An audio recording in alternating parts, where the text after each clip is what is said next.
Hello everyone and welcome to this Magicka Sorcerer PvP build video for the Horns of the Reach patch. Now the damage in this build is really high, the sustain with Darkness is almost perfect, and together with one of the sets that we're using, we gain extremely strong shields. Now my last build was about stacking a lot of Max Magicka. We still have quite some nice Max Magicka, but the tankiness we get somewhere else in our gear. Nothing more to say, let's get into the build. So before we go into the gear, there is two 5P sets that both work. One has another thing, one has another thing. I'm going to show you here. So it's Ember Pleasant versus Shacklebreaker. So what is the plus for Shacklebreaker? Shacklebreaker, for example, you can just craft, you can go 5-on-1. Really easy to obtain. So that means that with this build you can get it really quickly and easily. Now the other one is Ember Pleasant. You have to farm this in Ruins of Mesatun, which means you need Shadow of the Hist DLC, might need ESO+, need RNG involved. It might take longer to get this one than the Shacklebreaker. So as you can see in the stamina for in the left one in the Ember Pleasant, the stamina is better than the right one in Shacklebreaker.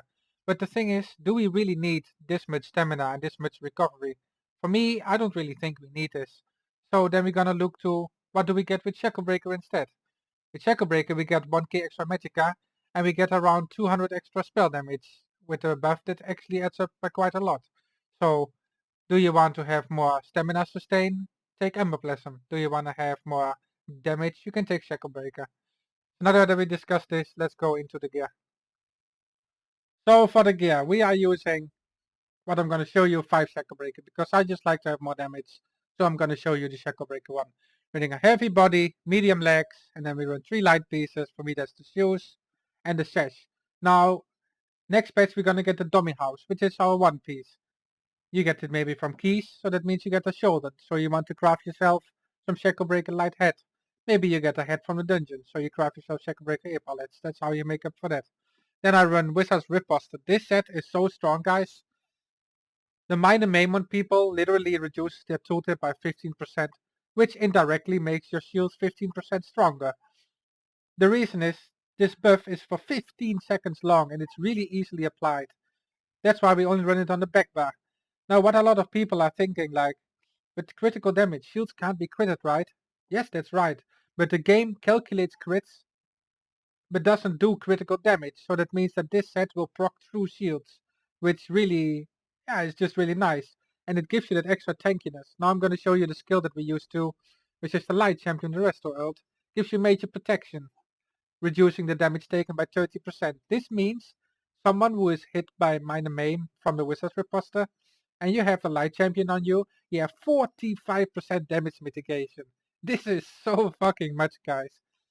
And a fun fact as well, with the Undead from Vampire, let's say you had 15% health, right, or 10% health, and you have the Major Protection up, they have the Minor Maim up, you literally are walking Mist Form. That's how much mitigation you're gonna get. You go over the 70%. It's really, really strong.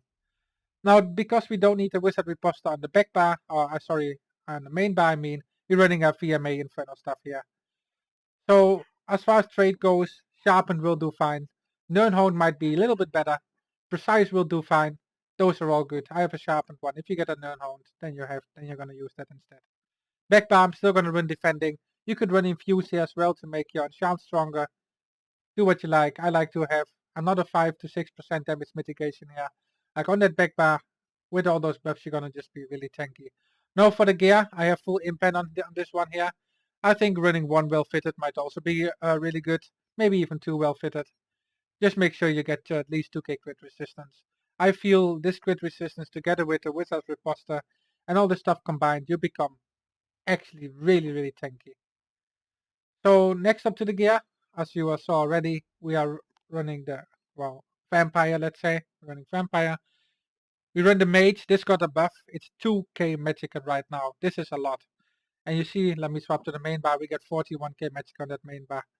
And we also run the Witch Mother's Potent Brew. We can do this because our 14k stamina comes from Shacklebreaker, which gives us 2k. Domihaus gives us 1k. So 14k stamina is a really nice number. And that's why we run the Witch Mother food. I think that covers the gear. Let's check our stats and buff stats and stuff. So our unbuffed stats. As you can see, we have 41k Magicka on the main bar with Meteor. Let me quickly put Soul Assault on so you can see if you run Storm or Soul Assault how much it's going to be. Swap 2 times. it will still be above 40k. It's great, man. Having 40k Magicka just makes your shields quite strong. With all the mitigation we have, it really helps us out. Wizard Riposte gives 1 max HP, 22k, normally fine. That's what we always have. Sorcerers mostly run between 19 and 23, I would say. That's really good. Then the stamina 14k, it's the same as on live. Because of the Domihaus, we reach this, and it really makes Witch Mother really strong. So, Magicka Recovery, if you feel this is too low, I think especially for Battlegrounds, just get the Atronach for Battlegrounds on OCP. I think it's gonna be fine with Dark Deal Sustain. If you feel you don't have it, just get the Atronach and you're gonna go up to like 2.3k and it's gonna be really good too. Stamina Recovery, 950, more than enough. Because we run tri-stat pots, we never run out of stamina mostly. Maybe under full pressure, but if you are under this full pressure, you're not gonna last that much longer anyway. So 950 stamina recovery, 14k stamina, feels really good. And then we have 2.3k unbuffed spell damage. Now we're gonna buff up with power surge. You see it gets to 2.7k. This is just, it's really good actually. With all the sustain nerfs in the Morrowind patch, I never thought we're gonna be able to get the spell damage and Magicka again without sustaining it easily, but Shacklebreaker, Witch Mother, together just gives you so much sustain. The Wizard Riposte gives us 1 recovery, and we are able to get 2.7k spell damage again.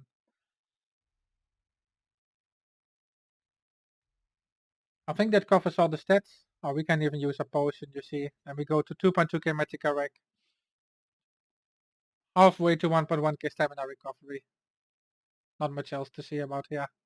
So yeah, let's get over to the skills we use. So for the skills, on our main bar we run in Crushing Shock, our main damage ability. I normally ran 4 spells for damage, but I felt like Crushing Shock, interrupting is really important these days. So many people are wrestling on your face or using channeled abilities. That's why I really like Crushing Shock. Now Crystal Frag. This is our timed ability with Curse. As you can see, my unbuffed tooltip is 14.4k, almost 14.4k. With Power Surge, we are going to over 15k. This is so much damage, guys. If you have a Nirnhold weapon, of course you won't get the penetration, but I think with a Nirn VMA stuff, you make this tooltip almost 16k. That's just a lot. It's not even a proc frag. So yeah, we time this with the Curse from the backpack, 3.5 seconds. Put a shield, put a Crushing Shock, and then you frag them. Now then we have Hardened Ward. This is our main shield. I have this on the main bar. I always had this on the main bar. The reason is, when you fight like Stamina Knife Blades, for example, you just can't go to the back bar. You need to pressure them with Hardened Ward and Streak. Those two abilities together make you able to fight them really well, and they will not have much time to go effective on you, just because you can keep the pressure up on them so much. Now then we have Endless Fury. This is our execute. It's one of the strongest executes in the game because it literally makes the HP pool of the enemy 20% shorter. They're gonna die when they have it on them. Maybe a tanky DK or tanky Templar might not die from this instantly, but this execute really melts people together with the frag and the curse combo all combined together. Now for the ultimate, there's 3 ultimates that I like to use. I like to use Shooting Star because Shooting Star is the one for duels, because you need this to burst people down. If the enemy knows how to play, you need this to time with whatever ability you do next, just to kill them. If you run Soul Assault or Storm, they're just gonna run away from the Storm. They're just gonna block the Soul Assault. It's not going to work. And those are the other 2 ultimates that I said. So Soul Assault, this is so good versus medium armor users and Stamina Knife Blades because they just melt. When you curse them, you maybe even frag them just before, and then you Soul Assault after that. And they're most likely gonna die. Then you have Storm. Storm is mostly for just clearing up a lot of trash. You get the Eye of the Storm morph. This character doesn't have it morphed here. So, yeah, that's what we use for ultimates. Let me put a Shooting Star back on. On the back bar, I have Healing Ward. I always say it and I'm gonna say it again. This healing is so underrated and so underused in small groups. It literally saves people around you, man. If you have like a Nightblade with you, or no matter what, even people in DK that use Mist Form, this saves their lives. It's really strong. So next off we have Dark Conversion. Now this ability gives us so much sustain. It can be interruptible. It barely happens to me in fights. It happens sometimes. It's not really so much happening that I'm like, okay, I can't use this. You can definitely use it. It's totally fine. You can even CC people use it, get line of sight use it. The sustain you get from Dark Conversion is just too overpowered, it's insane. Then Harness Magicka, our second shield on the back bar. A lot of people don't run Harness anymore, but Harness is such a nice source of staying tanky and getting that extra resources back that I always play with Harness. It really helps me out. If you don't want to run this, you can run Boundless Storm instead. Now then we have Felicia's Curse, or Haunting Curse now. I told you before, you time this with the frag on the main bar. It cannot be blocked. It really fights Stamina Blades really well because it pops them out of Cloak all the time. It's really strong. And then we have last Power Surge, our spell power buff and some extra healing. Make sure you have this up at all times. And for the ultimate, as I said before, Lights Champion. When this ultimate is running, you're not gonna die. Maybe if you get like 20 people on you, but if you're under full pressure, just hold block, activate this ultimate, shield, like maybe one Harness, maybe a Healing Ward, and you just streak off, get some line of sight, get your Dark Deals in. That's how we usually kite people, and Light Champion is just really strong for that. I wouldn't recommend running any other skill. You could, maybe, okay, you could run Mines instead of Power Surge, and then you're gonna run Spell Power Pots. But I feel that if I do that, my Stamina Sustain is not so good anymore, and having that pot for that extra Panic Heal is just helping me more than getting some extra mines, because mines are really expensive. But yeah, that covers the skills. Let's go into our champion points. So for our CP, as always, left green tree we're gonna start. We have 40 into Warlord, get some break free, 3 in sprinting. Sometimes we sprint, so having 2% by 3 points is nice. We have 76 into Alkahest to get 14% extra Magicka recovery. We also utilizing stamina recovery, so we have 56 points into Mooncalf, 40 points into Tumbling to get that 16% reduced cost of roll dodging, and my remaining points I put in Shadow Ward, because sometimes we're actually blocking some damage. Then in the Apprentice we have 12% from Elemental Expert by putting in 56 points, 35 in Spell Royce to get that 3k extra nice spell penetration, with the Nerve to Sharpen. I feel this is always gonna get a priority now. I really want to get this 3k here. Then we have 20% from Elfborn, 56 points. And last we have 73 points into Master at Arms to boost all our damage except Soul Assault by 23%. We have nothing in the Ritual. Then in the Steed, 52 into Ironclad to counter Master at Arms direct damage by 19%. I have 17 points in Resistant. This is like the remaining points that I put in here to get 500 crit resistance. We get 9% in Hardy, 9% from Elemental Defender by putting in 37 points, 5% from Thick Skin for damage over time effects, and last we have 66 in Bastion to make our shields 22% stronger. So that covers up the CP. So before I end this video, I want to talk to you guys about something that's coming up in Haunts of the Reach. We all know how the Viper was. We all know how the meta is going with proc sets. But ZeniMax now fixed them. But I made a way bigger more mistake right now. The reason I waited a little bit to make this build, because it's not the most efficient build that's gonna be next patch. The most efficient build will be Torexpect infused with an Oblivion enchant. And hard to say this is the most cancer build you can ever make, because this Oblivion is 3k damage that goes through block, goes through shield, through everything. And it has only a 1.4 second cooldown. This is just way out broken.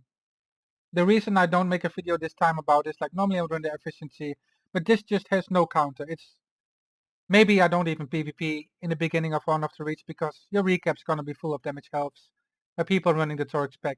And why is this worse than Viper? You can craft it, man. Light armor, medium armor, heavy armor, it doesn't matter what you play. Torexpect is gonna be best in slot.